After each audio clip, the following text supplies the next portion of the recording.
నమస్తే, welcome to ZB9 news. Peddapalli జిల్లా మండలం పెద్దపల్లి గ్రామం కురుమపల్లిలో అంబేద్కర్ డాక్టర్ బాబాసాహెబ్ అంబేద్కర్ విగ్రహావిష్కరణ ఆల్ ఇండియా అంబేద్కర్ యువజన సంఘం జాతీయ ఉపాధ్యక్షులు మాడుపల్లి బాపయ్య అధ్యక్షతన జరిగిన ఈ కార్యక్రమంలో ముఖ్య అతిథిగా తెలంగాణ రాష్ట్ర మంత్రి దుద్దిల్ల శ్రీధర్ బాబు, తెలంగాణ ప్రభుత్వ chief whip Vadluri Laxman, Peddapalli MLA Vijaya Ramarao, Ramagundam MLA Thakur Makkan Singh పాల్గొన్నారు.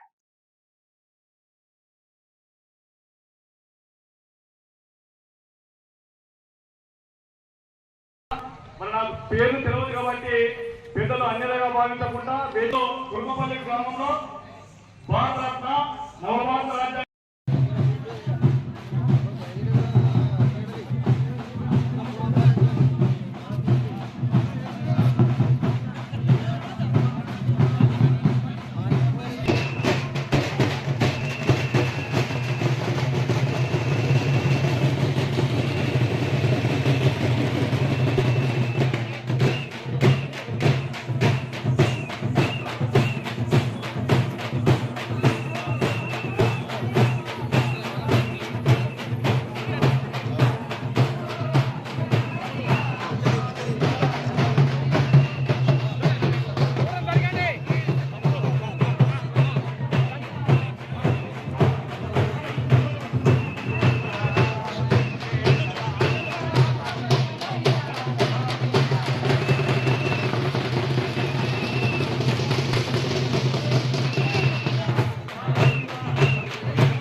సభకు జయభీములు.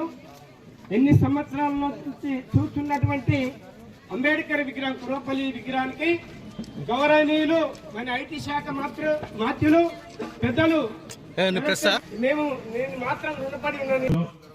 భారత రత్న డాక్టర్ బాబాసాహెబ్ అంబేద్కర్ గారి విగ్రహావిష్కరణ కార్యక్రమం జరుపుకోవడం మనందరికీ కూడా సంతోషం. ఈ సభా కార్యక్రమానికి అధ్యక్షత వహిస్తా ఉన్న మరి దళిత నాయకుడు, మరి ఈ ప్రాంతంలోని ఉమ్మడి కరీంనగర్ జిల్లాలో అనేక దళిత సమస్యలపై పోరాటం చేస్తూ పరిష్కారాలు ఏర్పడాలని, మా దళిత సోదరులందరికీ న్యాయం జరగాలని నిరంతరం పోరాటం చేసే వ్యక్తి మా బాపన్న గారి ఆధ్వర్యంలో, అదేవిధంగా వివిధ సంఘాలకు సంబంధించిన మా మిత్రులు చాలా రోజుల తర్వాత వారితో కలవడం జరిగింది. వారికి మరి వారి ఆధ్వర్యంలో ఇక్కడున్న మరి మా శాసనసభ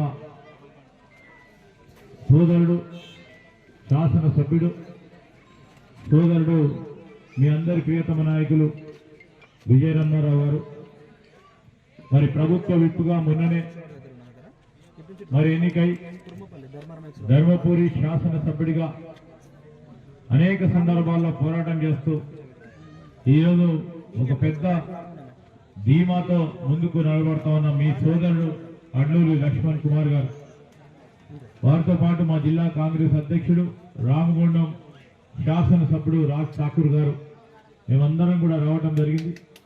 వారితో పాటు ఇక్కడికి వచ్చేసిన మా అన్నలు అందరికీ నమస్కారం. డాక్టర్ బాబాసాహెబ్ అంబేద్కర్ గారి ఆలోచన విధానాలు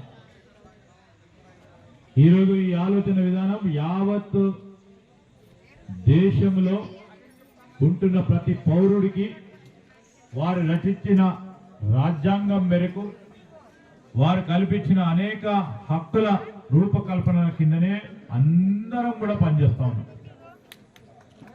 ఈరోజు వారి స్ఫూర్తిని ముందుకు తీసుకెళ్లే ప్రయత్నంలో నవ సమాజాన్ని నిర్మాణం చేయాలని, అసమానతలను నిర్మూలన చేయాలని వారి ఆకాంక్షను ముందుకు వెళ్లే ప్రయత్నంలో ఈరోజు ఎన్ని చట్టాలు వచ్చినా, ఎన్ని మార్పులు తీసుకొచ్చినా ప్రతి ప్రభుత్వం కూడా వారి ఆలోచన విధానానికి అనుగుణంగా ముందుకు తీసుకెళ్లాల్సిన అవసరం, బాధ్యత అందరిపైన ఉందని మనవి చేస్తూ వారి స్ఫూర్తిని మరి రాబోయే తరాలు కూడా ముందంజలో పెట్టి నడిపించాలని మనమందరం కోరుతూ ఈరోజు మన అంబేద్కర్ గారు రచించిన స్ఫూర్తిని ముందుకు తీసుకెళ్లే ప్రయత్నంలోనే మేమైతే గత ప్రభుత్వం కానీ, గతసారి మేము ప్రభుత్వంలో ఉన్నప్పుడు కానీ, అంతపూర్వకం కానీ ప్రధాన అంశంగా ముందుకు పెట్టినాం. ఇంతకుముందు బాపన్న గారు, మహేష్ గారు చెప్పిన 2-3 అంశాల విషయంలో ఈరోజు మీరు నిర్భయంగా మీ ఆలోచన విధానాన్ని ముందుకు తీసుకెళ్లే ప్రయత్నం మా ప్రభుత్వం సంకల్పం. ఆ సంకల్పంలో భాగంగానే మేము ఈరోజు చెప్తా ఉన్నాం. మళ్ళా తిరిగి ఇప్పటి వరకు జిల్లా పరంగా జిల్లా ప్రతి 3 నెలలకు ఒకసారి జరిగే మీటింగ్, ఇప్పటి వరకు మానిటరింగ్ కమిటీ మీటింగ్ జరగాల. మా ఆరేపల్లి మోహన్ గారు కూడా వచ్చారు. మానిటరింగ్ కమిటీని ఏర్పాటు చేస్తారు. ఎవరైతే హక్కులకు సంబంధించి ఎవరైతే అన్యాయాలకు గురవుతున్నారో దళిత సోదరులు సోదరుమల్లి కానీ ఈ మానిటరింగ్ కమిటీ